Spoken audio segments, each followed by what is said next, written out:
Welcome back to the We See Monsters channel. I'm your host Jenna, and I hope you guys are all enjoying spooky season this month. It really is the most wonderful time of the year. I have a story today that absolutely gave me chills. It was pretty unsettling, and I've heard a few stories involving this phenomenon, which makes it even creepier. Let's go ahead and jump right into it. If this ever happens, don't answer the door. Hide, lock everything, and never look into their eyes. I know that this sounds like the kind of advice to anyone left alone in the house at night, but this is different. It started a week ago. I was in bed, and it had just turned to 1 o'clock in the morning. I was scrolling on my phone while my wife, Steph, was asleep. I suddenly had a notification pop up at the top of my phone. Anyone with a video doorbell will be accustomed to this. Motion detected. I normally ignore it as it was either a car coming down the road or a person stumbling back home after a night out. Then, the doorbell chimed. The notification followed. There is a person at your front door. I opened the app. There sure enough was a young woman standing, clinging onto my doorframe. I answered, "Hello, can I help you?" She came back immediately. "Please let me in. Someone is chasing me." I told her to stay where she was, and I would call the police. I heard her again. "Please let me in. He's going to hurt me. Please hurry." At this point, my wife woke up. She asked me what I was doing. As I put some clothes on, ready to go downstairs, I said there was a woman at our door, begging to come in as someone was chasing her. I was about to dial for the police when Steph opened the app. She said, "Babe, no one is there." We looked back on the motion history. Both notifications were logged. I opened the first one. Nothing but our front porch. I proceeded to the other notification, where someone had pressed the doorbell. There was my front porch, shrouded in darkness, but this time we could hear only my voice. Of course, there was no response to my questions. I thought to myself, was I going crazy? My wife said it was late. I must have been half asleep and my mind was playing tricks on me. Even if that was right, it still didn't explain why we got the notifications. The next night, we both sat binging a Netflix show in our living room. We must have lost track of time as it was nearly 1 in the morning. I went to check the back door was locked when my phone buzzed. I asked Steph whether she had the same. She had. I opened the app just as it notified me that someone had pressed the bell. We both quickly opened the live view, and there, standing at our door, was a child. The young boy must have been no older than 8. The camera was in night vision, which was black and white. The boy's face glowed, eyes piercing through my screen. I once again answered, "Hello, can I help?" The kid looked up at the camera. "Hi, my daddy broke down just up the road and his phone is dead. Can you please let me in? I need to use your phone." Me and Steph looked at each other. She shook her head at me. I replied to him, "I can call someone out for you, or maybe the police can help." The boy then seemed to take a turn in his voice, and it now sounded angry. He responded, "Open the door. I need help. Are you really going to let me stay out here all alone?" His story had changed. I went back after swallowing my own fear. "Stay there. I'll get help." This time, I called the police. They came around 20 minutes later. By this point, no one was around. We had seen the boy walk off around the corner 5 minutes after I had got off the phone. The officers checked our road and the surrounding area.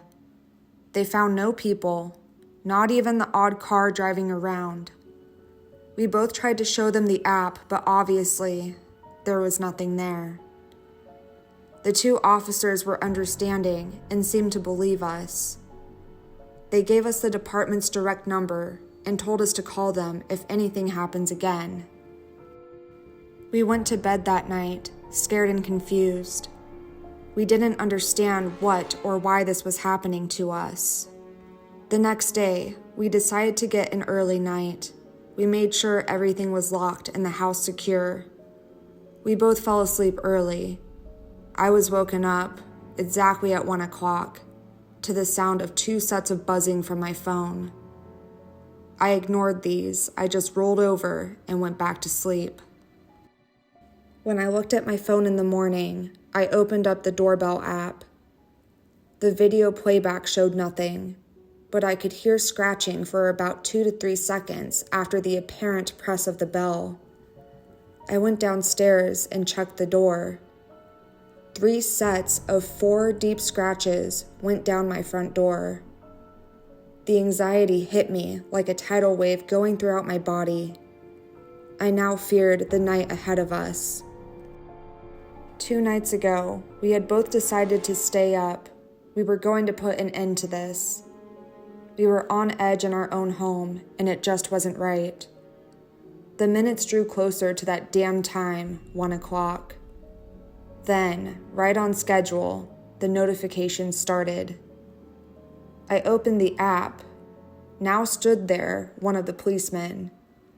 He was one of the officers that was with us the other night. I thought it was strange. It caught me off guard. Steph said that she will look out the window upstairs. We had both said earlier that one of us would look out the window to confirm if someone was really there. I answered the door. "Hello, officer. Can I help you?" He looked into the camera. "We have an update on the problem you've been having. Can you please open the door?" I felt a sense of confliction come over me. This didn't feel right. I had watched enough police programs and dramas to know they usually have to report to places with another officer. The lack of any police cars also unnerved me.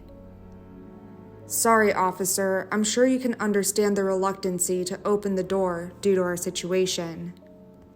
He snapped back. "It's fine. I am an officer of the law, and I'm instructing you to please open up. I need to come in and update you." Now I knew something was wrong. His whole demeanor was now completely different to when we had spoken 2 nights ago. I watched as his head looked upwards. I heard my wife scream the words, "Oh my God, his eyes! What the fuck?" I rushed up the stairs, my feet slipping as I ran. I saw Steph, but she looked petrified. She stared at me blankly and said, "You need to let him in. He will help us." I uttered back, struggling to catch my breath. "We can't. You know we can't. What did you see? What was wrong with his eyes?" She tilted her head at me. Her eyes began to roll upwards.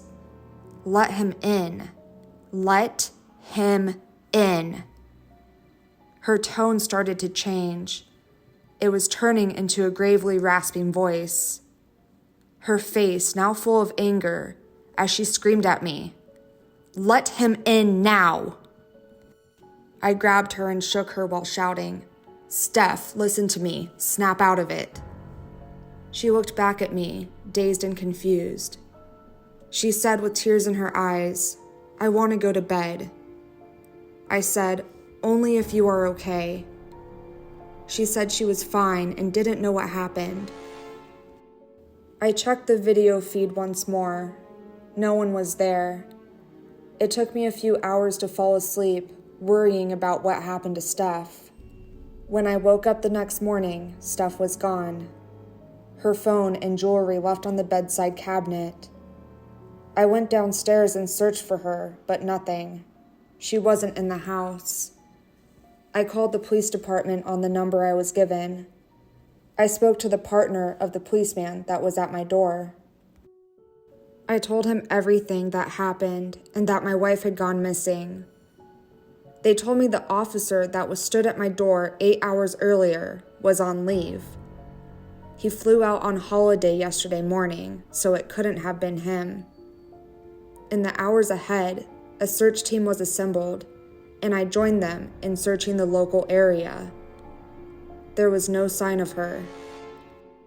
It's now 11 p.m. I'm sitting alone in my living room, my head now full of fear and radiating pain. I just want my stuff home. I just want normality back. Here it comes, 1 o'clock in the morning. The notifications came through, and I opened the app. Steph was at the front door. I was almost half expecting it. I asked, "Honey, where were you?" She looked into the camera. "I was taken, but I escaped and I'm here now. Let me in and I will tell you all about it." I took a deep sigh. "Okay, babe, I'll be there in just a minute." What can I do? She's my wife. I have nothing without her. I wrote all of this throughout this evening, hoping for some sort of closure, maybe even a happy ending to this horrible experience. I guess now it will just be a piece of evidence on what happened to us both. I need to go answer the door now. My wife is home.